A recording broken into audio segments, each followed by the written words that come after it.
I recently had a heartfelt discussion with my wife, who I've been married to for 11 years.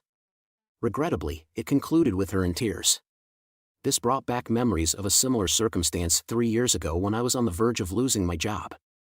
At that time, my wife, Kate, also known as Catherine, was deeply distressed at the prospect of me missing our anniversary, insisting that I return home. Fast forward to the present, and it's now her absence on our anniversary that looms. I chose not to argue or sway her decision. Nonetheless, reflecting on the past 12 years, I can confidently say they've been the happiest of my life. When I first met Kate, she was 24 years old and just starting her career in sales. She visited our architectural firm to convince us to advertise in fancy magazines, which at the time, we couldn't afford. In the crowd, I couldn't help but notice an enchanting woman with black hair. After discussing the matter with my partner, he helped me grab her attention long enough to ask her out. After our first meeting, she confessed that she knew we couldn't pay for her services. Even with that knowledge, I fell deeply in love with her. Our relationship developed over 6 months, and eventually, she moved in with me for another 6 months as she transitioned from a nomadic lifestyle to a stable office job. 4 months later, we tied the knot and became husband and wife. Every day, I still feel like the luckiest person alive for persuading her to marry me. With a sense of urgency, I dialed my boss's number once more. I've been with the company since the beginning when Craig first started the company. Our small team of designers, just 4 of us, achieved remarkable success by reducing production time in various fields. "Craig, I know you're there, please answer," I pleaded into the phone.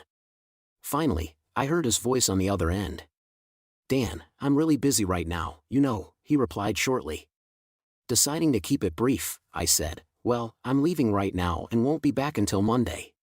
In response, he asked, "Leaving? Where are you going?" I replied, "I'm going to celebrate my anniversary with my wife. I'll be back on Monday." "Have a good trip, don't forget to knock before entering," he quipped. I chuckled and replied, "You always manage to make me laugh." To which he responded, "I hear that a lot, not from those who really know you." Apologetically, I added, "I'm sorry, but ever since they brought this guy in to run Kate's department, there's been tension in our house. Maybe a break at the hotel will help diffuse the situation," I assumed. "Well, it certainly won't hurt. Just do me a favor, when you're seeking adventure, remember me," Craig grinned. "Deal, see you on Monday," I said. I didn't hang up right away, but asked Craig's secretary, Rosa, for a favor.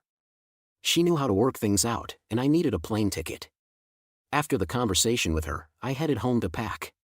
While packing my suitcase, the phone suddenly rang.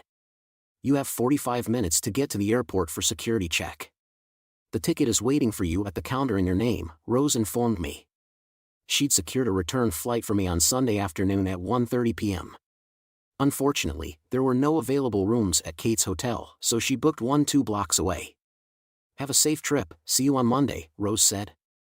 Hearing that, I rushed to the bathroom to grab my shaving kit, packed it quickly, and did a quick check of the room, even turning off the coffee maker, which was unusual for me, before hurrying to the car. Over 15 years, I've discovered several shortcuts that help me reach my destination faster. Despite my high speed, I made it to the flight with plenty of time to spare. After registration, security, and boarding, we finally got on the plane. Once I was comfortably seated, I put on my headphones and played some music. I'm a nervous flyer, and music helps me relax and stay calm. 3 hours into the flight, I was suddenly awakened from a pleasant dream about Kate and me by a gentle tap on my shoulder. I had fallen asleep, which wasn't surprising given my recent lack of sleep. At night, some of it was due to work stress. Kate and I had been going through a rough patch in our relationship for the past few months. For more than 2 months, she had been keeping her distance, not letting me get close. It all started when she told me about a colleague from another department getting a promotion and taking over her own. She was determined to prove that this decision was wrong and worked hard to show her worth. For the first 2 weeks, she came home exhausted, constantly discussing strategies to outshine Mr. Paul Reynolds. But over time, her determination waned, and after a couple of weeks, she mentioned that they had started cooperating. I became increasingly anxious as their joint mission to win a big client approached. Thoughts of a possible romantic relationship between them crossed my mind, but Kate always reassured me. Taking my bag out of the overhead compartment, I pondered how to invite Kate to dinner quietly, without giving away the surprise. After taking a taxi to my hotel, I struck up a casual conversation with the driver, who happened to mention a charming, dimly lit restaurant located between our two hotels. Sounds intriguing, I expressed interest because it turned out to be exactly what I had in mind. After checking in, I quickly showered and rushed out. I wanted to catch Kate before she left for dinner. Glancing at the clock in the lobby, I saw that it was almost 5:30. After observing the bustling street, I decided I could walk to my destination and followed the directions given by the receptionist. The route was easy, and I made sure to remember the charming restaurant mentioned by the taxi driver, which happened to be just a few steps from our hotel. Furthermore, when I exited the taxi, I left the driver a generous tip. At 5:50, I entered the hotel lobby and stood in line at one of the reception desks. I exchanged a smile with a woman who motioned for me to come forward. "Hello," I greeted her warmly. "My name is Dan Cardiff. I'd like to know if my wife, Catherine Cardiff, is in her room right now. If so, I'd appreciate the chance to talk to her." "Catherine Cardiff, you said?" She double-checked, taking a moment to consult her notes. "Yes, she's a guest here. Give me a minute to check if she's in her room." With that, she dialed the room number. After a while, she turned to me with an apologetic tone. "I'm sorry, sir, but there was no answer. Would you like to leave a message?" "Not at the moment," I replied, a hint of disappointment in my voice. I was hoping to surprise her. "We have an anniversary tomorrow. I'd be very grateful if you didn't mention our conversation," I requested hopefully. "No problem, sir. I assure you," she reassured me. "I wish you a wonderful day tomorrow, sir," the woman added politely. "Thanks. I'm thinking about going to a restaurant. Maybe luck will be on my side," I responded, bidding her farewell. Heading to the far end of the lobby, I spotted a noisy hall packed with people engaged in various activities, working, serving, sitting, eating. It was very crowded, and I knew the chances of finding her there were slim. Then I noticed a restroom located on one side, closer to the back wall. I searched all around, scanning left and right, desperately looking for any sign of her presence. Despite my efforts, she remained elusive. After finishing my business, I settled near the corridor entrance and once again scanned the room. It seemed futile, finding her in such a crowded place was nearly impossible. But then, I unexpectedly caught a faint sound of laughter reminiscent of hers. I followed the wall with my eyes, but towering booths obstructed my view, allowing only glimpses of the faces of the men and the women with them. Reluctant to approach any table until I could escape her notice, I retraced my steps and turned my gaze toward the wall, slowly making my way along the row of tables, one by one. I reached the third one from the corridor where I was standing, and there, in that very booth, I saw her. She sat there engrossed in conversation with a man I didn't recognize.